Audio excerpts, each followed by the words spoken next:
هنا صوت حزب النهضة الإريتري. هنا صوت حزب النهضة الإريتري. هنا صوت حزب النهضة الإريتري.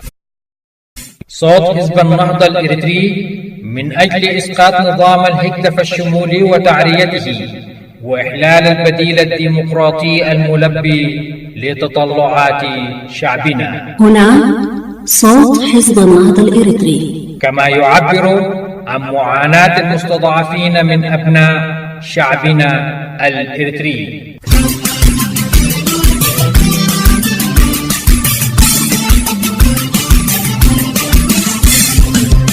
مستمعينا الأعزاء في كل مكان، أعضاء ومؤيدي حزب النهضة الإريتري أينما كنتم، السلام عليكم ورحمة الله وبركاته.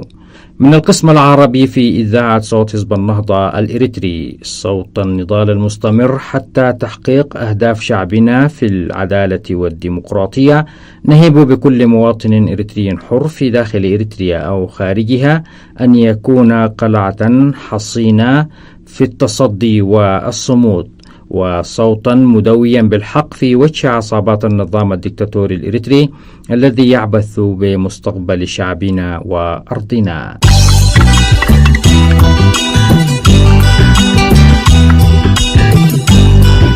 القسم العربي في إذاعة صوت حزب النهضة الإريتري، منبر الحزب وصوت المستضعفين من أبناء شعبنا، يأتيكم في أيام الاثنين والجمعة باللغة العربية، وكذلك أيام الثلاثاء والخميس باللغة التجرينية من كل أسبوع من إعداد مكتب إعلام الحزب.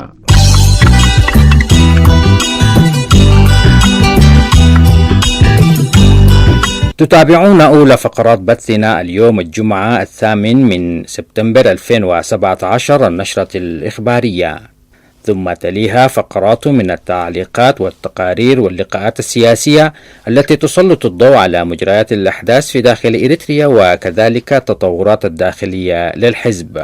وقتا طيبا وسعيدا نتمناه لكم مستمعين الكرام أينما كنتم مع فقرات بث القسم العربي لإذاعة صوت حزب النهضة الإريتري. أما الآن ندعوكم لمتابعة نشرة الأخبار، وهذه عناوينها. التحالف الديمقراطي الإريتري يهنئ الشعب الإريتري بمناسبة أعياد القديس يوحنا. بمناسبة سبتمبر، نشيد للأمل والتجاوز لأبرار عثمان وفلسطين براخي. كانت هذه عناوين النشرة، وتتابعون تفاصيلها عقب هذا الفاصل القصير من صوت حزب النهضة الإريتري. أهلا بكم مستمعين الكرام في صوت حزب النهضة الإريتري، وإليكم نشرة الأخبار. يتوجه التحالف الديمقراطي الإريتري بالتهنئة الحارة للشعب الإريتري بصفة عامة والمسيحيين بصفة خاصة بمناسبة عيد القديس يوحنا، ويعبر عن أمانيه الطيبة بأن يكون فرصة لنشر السلام والمحبة والتسامح بين كل مكونات الشعب الإريتري. وبهذه المناسبة يدعو التحالف الديمقراطي أتباع كل الطوائف الدينية إلى رفض تدخلات النظام الدكتاتوري في الشؤون الدينية، والسعي إلى تمتين وحدة الشعب الإريتري وتعزيز دورهم في مسيرة النضال الديمقراطي الجارية، بما يؤدي إلى نشر السلام والعدل في ربوع بلادنا. التحالف الديمقراطي الإريتري 11 من سبتمبر 2017. بغفزة ذات دلالة ترمز لتجاوز حالة الانحدار التي يعيشها الوطن الإريتري حسب تعبير مراقب، يهنئ أبرار عثمان وفلسطين براخي أغنيتهما التي بعنوان لدي أمل، والتي أطلقاها تحية لذكرى الفاتح من سبتمبر، العيد 56 لإعلان الكفاح المسلح بقيادة الشهيد حامد إدريس عواتي. الأغنية التي يتوقع أن تشهد نسبة استماع كبيرة من كلمات وألحان الفنان الشاب فلسطين براخي، ويشاركه الفنان الإريتري الكبير أبرار عثمان، وتدور كلماتها حول الوحدة والتسامي على دعاوي التشرذم، وتنشر ثقافة الحب في مقابل دعاوي الكراهية، كما تعبر عن التقاء جيلي الثورة والاستقلال، وهي مرافعة قوية لصالح الوحدة ضد حالة الانحدار كما وصفها المراقب للشأن الإريتري. وأضاف موقع دوليس الإريتري المستقل في الخبر الذي نشره في 2 سبتمبر 2017 إن الفنان الشاب فطسون براخي الذي يقيم في السويد هو أحد الناجين من مأساة لامبيدوزا، وقد سجلت أغنياته نجاحات كبيرة في اليوتيوب، وتدور أغنياته حول مأساة اللجوء وركوب البحر وأوضاع الناس في الداخل، وترفض التسلط والديكتاتورية. كما يتميز هذا المغني الشاب في جميع منتوجه الفني بالدعوة للوحدة والتآخي ونشر ثقافة الأمل كضرورة لمواجهة الصعاب. بنهاية هذا الخبر مستمعين الكرام، نصل بكم إلى ختام نشرتنا قدمناها لكم من صوت حزب النهضة الإريتري.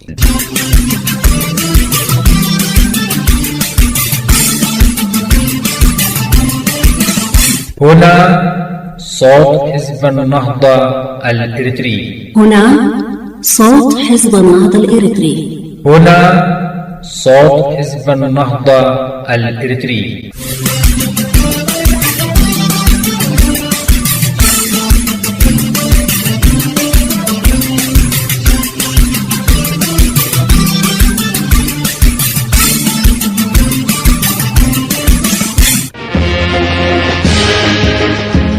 أسرار سايرين في طريق الحرية، أسرار سايرين في طريق الحرية، تحال هو وطنية ديمقراطية، تحال هو وطنية ديمقراطية.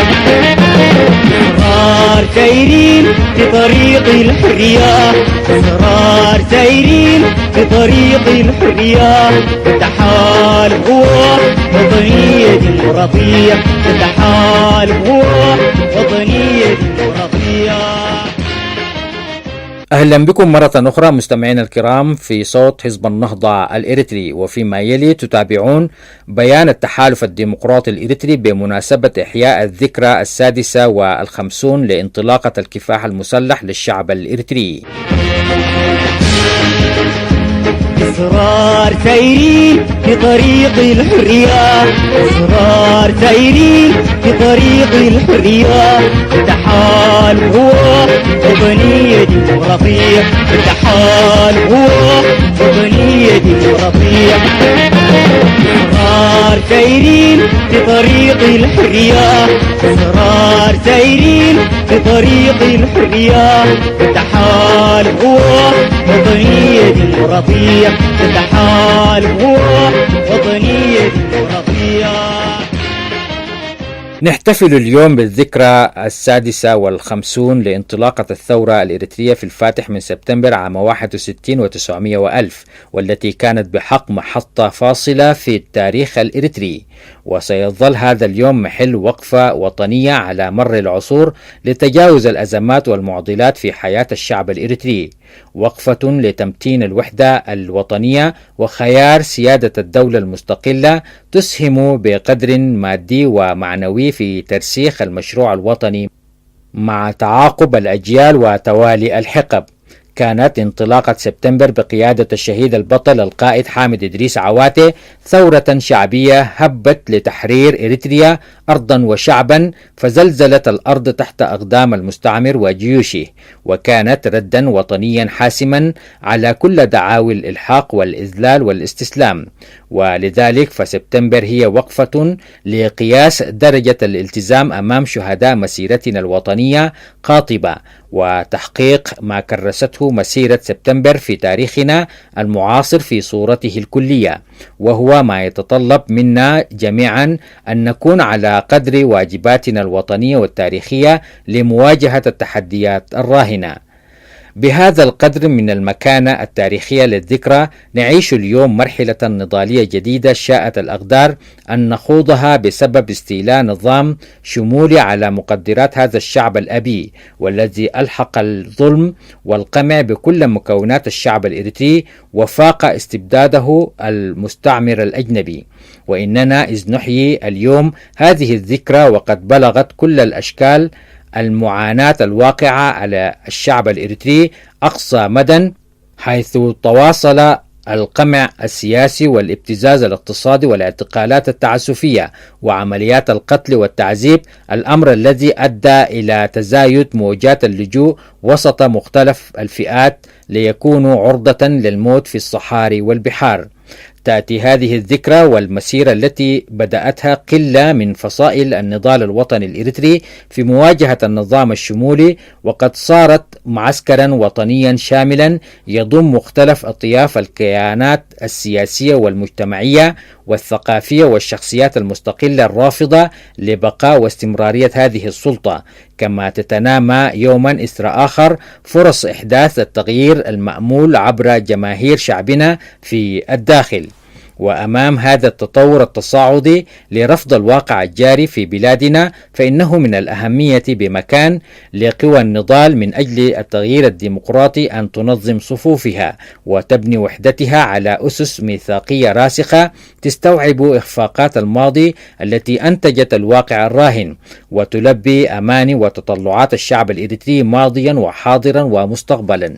وأن هذا أصبح اليوم ضرورة وطنية ملحة لا تقبل التأجيل أو التأويل، فالبديل المرتجى للسلطة الشمولية القائمة بالضرورة أن يكون على نهج وتصور واضح المعالم وضوابط وأسس وممارسة مخالفة لمنهج ومسالك السلطة الشمولية القائمة، وبما يتسق مع تطلعات وأمان شعبنا حتى يتمكن هذا الشعب من بناء صروح دولته وفق خياراته الحرة.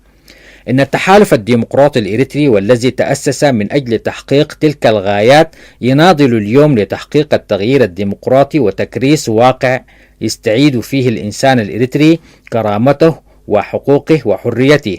يؤكد في هذه المناسبة على مضاعفة نضاله وجهده لتحقيق جميع الغايات التي أطلق شعبنا من أجلها ثورته في الفاتح من سبتمبر لعام 61 و900 وألف، كما يجدد العهد أمام شهداء الثورة لمواصلة النضال بعزم لا يلين فحسب، وإنما يناضل التحالف بقواه الوطنية المجربة والمصقولة بالنضال الثوري من أجل تكريس واقع إريتري تكتمل فيه شعارات الوحدة الوطنية الحقيقية لكل مكونات الإريترية على أسس لا تقوم فقط على التعايش السلمي ومفردات الشراكة الوطنية الحقيقية وتجاوز أزمات الماضي والواقع الجاري في الوطن الإريتري فحسب، بل تستشرف آفاق المستقبل وتعمل على التعامل مع معضلاته وتحدياته عبر تأطير وتطوير كل الطاقات الوطنية ليدفع بها نحو المزيد من المساهمة والانخراط في العمل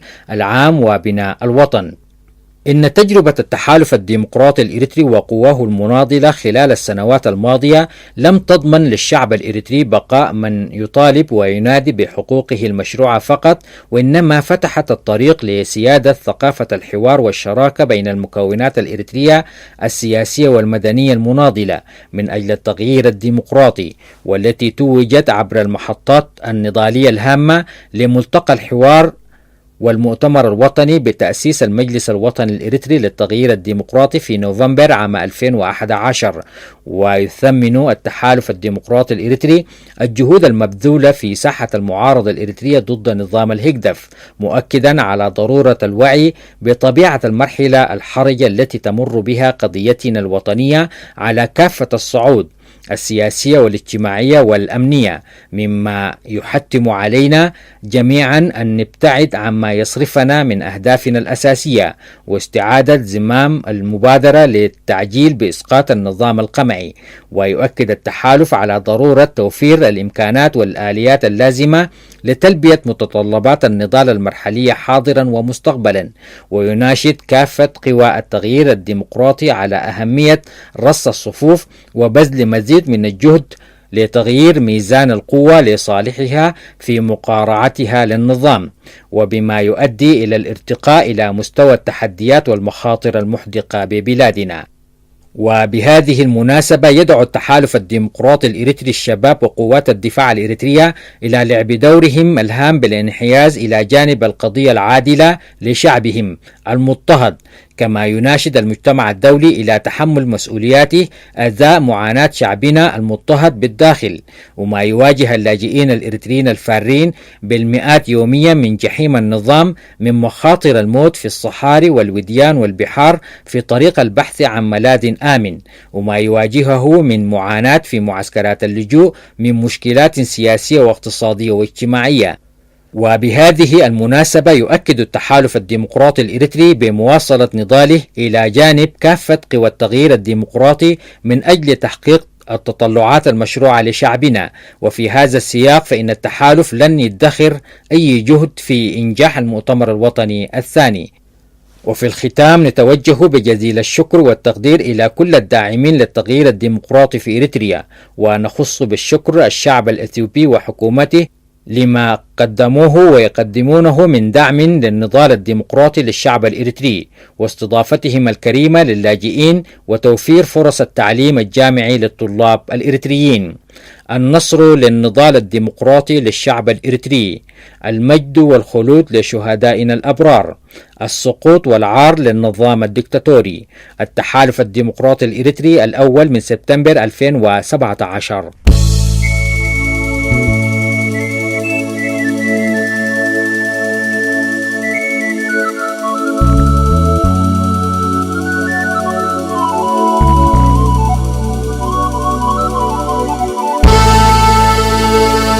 ساقلا بلعي تقلع زبلك طراي سماع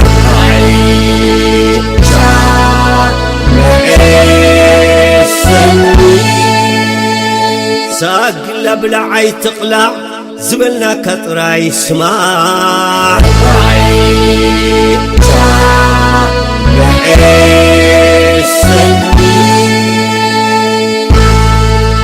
زربطات قالو تباراري زربطات قالو تباراري ناي حدا سمع خاطر دي نوري استوعي الألمي اي تخل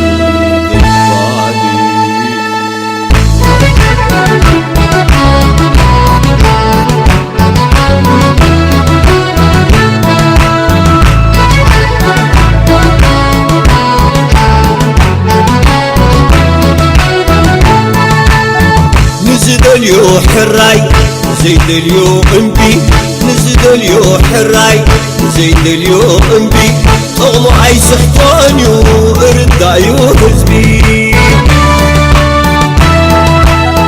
نليا تجبئينو وسعني ملازمي بالترقم بتكبار باللبي عين دل النعبي بالترقم بتكبار باللبي عين دل النعبي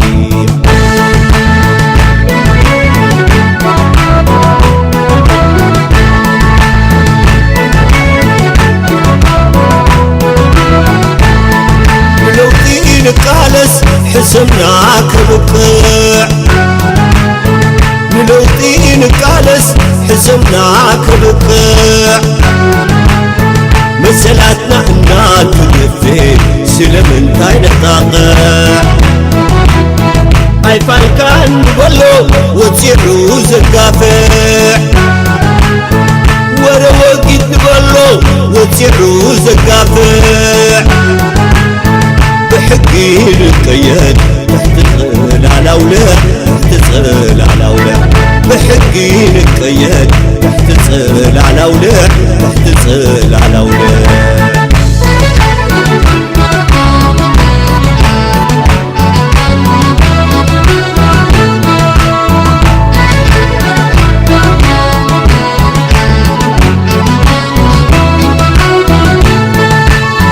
نزد اليو حراي زيد اليو انبي نزد اليو حراي زيد اليو انبي طغمو عي سحتانيو اردايو هزبي نبيا تجبئينو وسعني ملازمي بالترقم بتكبار باللبي عين دل النعبي بالترقم بتكبار باللبي عين دل النعبي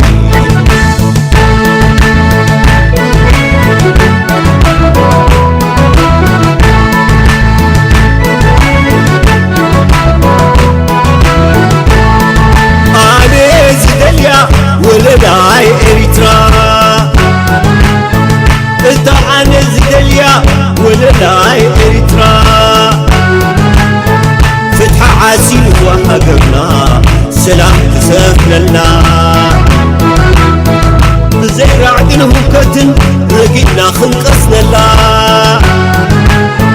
ديمقراطي تمسع مرحبا نتولى صامو ورخيمو حزبنا زخبرنا حزبنا زخبرنا صامو ورخيمو حزبنا زخبرنا حزبنا زخبرنا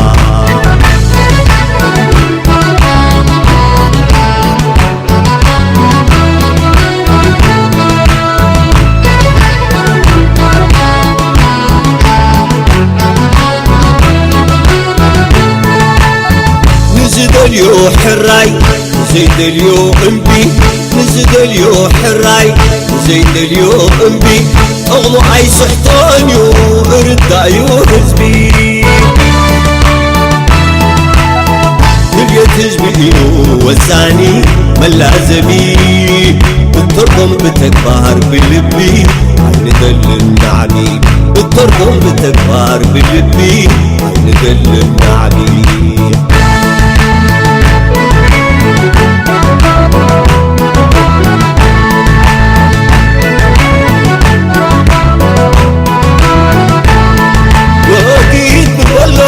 قرحت يخن نقر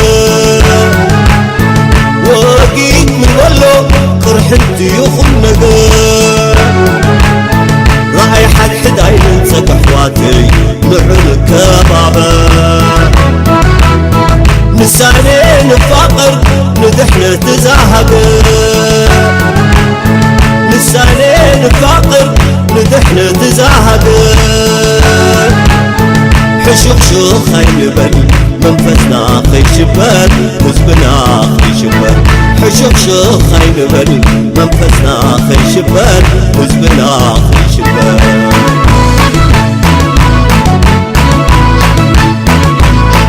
واقيتني ولو يعني ولو واقيتني ولو ححني ولو حزب اسفلالي يعني ولو حزب اسفلالي ححني ولو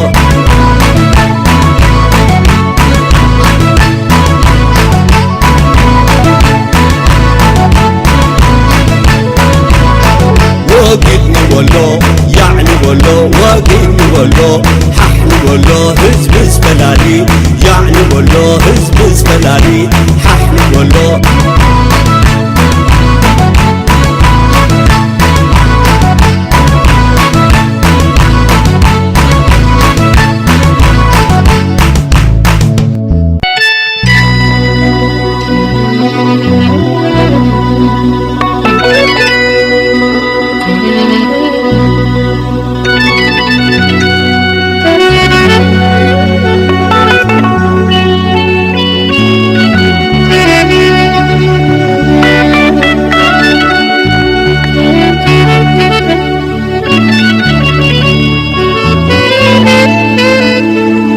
مستمعي صوت حزب النهضة الإريتري، يمكنكم إرسال آرائكم ومقترحاتكم على العنوان التالي anp.medias@gmail.com.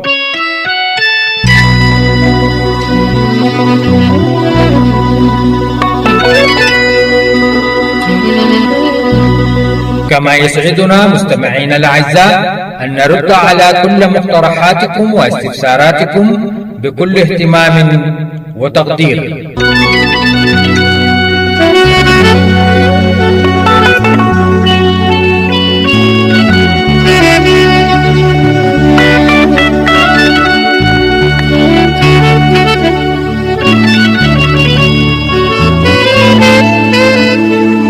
مستمعي صوت حزب النهضة الإريتري، يمكنكم متابعة بثنا على العنوان التالي في شبكة الإنترنت www.r.nahda.com.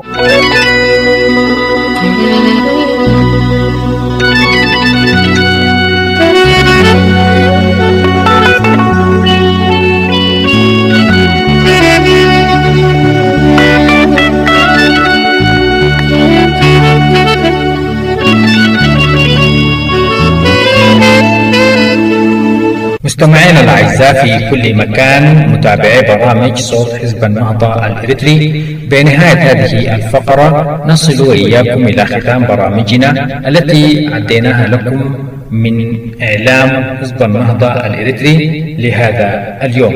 مستمعينا الأعزاء، إلى أن نلتقيكم في برنامجنا القادم، نترككم في رعاية الله وحفظه.